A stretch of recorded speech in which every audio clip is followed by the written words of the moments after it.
आज है गुरुजी। हाँ, किसी के लिए कसम असम लेकर के तुमने ये बाल रखा रखे। बिल्कुल गुरुजी। हाँ। हरिद्वार में हमने कसम खाई थी। हाँ, गुरु हमारा वाईफाई बहुत तेज है। जब तक वे हमारी समस्या पूरी नहीं होगी जब तक हम बाल नहीं कटाएंगे अपने। अच्छा, जी गुरुजी, हरिद्वार में जाके कसम लेके आए थे। ये भी लवेरिया का बीमार बैठा है।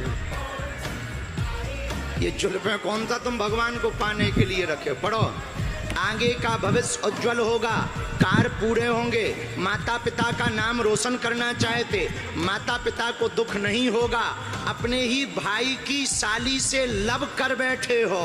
जी गुरुजी।